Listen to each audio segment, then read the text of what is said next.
Happy மார்னிங்க. இன்றைக்கி வந்து நம்ம எப்படி பானிபூரியோட உள்ள ஸ்டஃபிங்க்கு வந்து என்னென்ன பண்ண போகிறோன்றதை பார்ப்போம். அதுக்கு நான் ஒரு 3 உருளைக்கிழங்கு எடுத்திருக்கேன், ஆனியன்னு,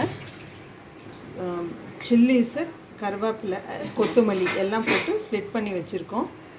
உப்பு, சால்ட்டுங்க, அதுக்கப்புறம் கொஞ்சூண்டு ஒரு பிஞ்சு டர்மரிக் பவுடரு, சில்லி பவுடரு, கொஞ்சூண்டு கரம் மசாலா.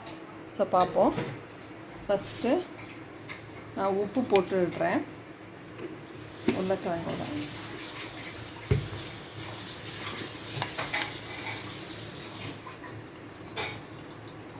ஒரு பிஞ்சு மஞ்சத்தூள்,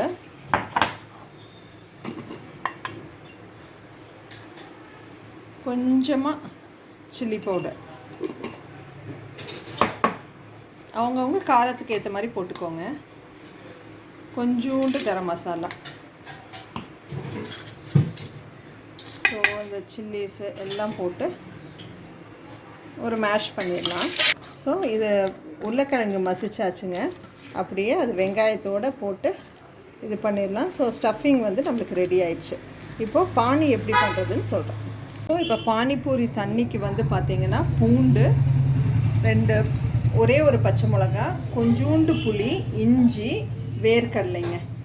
அதில் வந்து பார்த்திங்கன்னா கொத்தமல்லியும் ஆட் பண்ணுவாங்க, நான் காமிக்கிறேன். ஸோ இதில் வந்து தயிர் வந்து 1 ஸ்பூன் ஆட் பண்ணுவாங்க. ஸோ புதினா இதுக்குள்ளே போட்டுருங்க, கொத்தமல்லியும் கட் பண்ணி அதில் போட்டுருங்க. ஸோ கொத்தமல்லி கொஞ்சம் ஜாஸ்தி ஆட் பண்ணிக்கோங்க, அதுதான் நம்மளுக்கு சத்தே. ஸோ நம்மளுக்கு வந்து அந்த புதினா கொத்தமல்லியெல்லாம் போட்டு அரைச்சி நம்ம அந்த பானிபூரியோட அந்த பானியும் ரெடிங்க. ஸோ இது வந்து ஸ்டஃப் பண்ணி எப்படி இது பண்ணுறதுன்னு நான் அப்புறம் காமிச்சிடுறேன். இப்போ வந்து அந்த பானிபூரியில் வந்து நம்ம அந்த பொட்டேட்டோ ஸ்டஃபிங் போட்டுட்டு அந்த பானி நம்ம போட்டுட்டு அப்படியே ஒரு வாயில் போட்டுக்க வேண்டியதாங்க.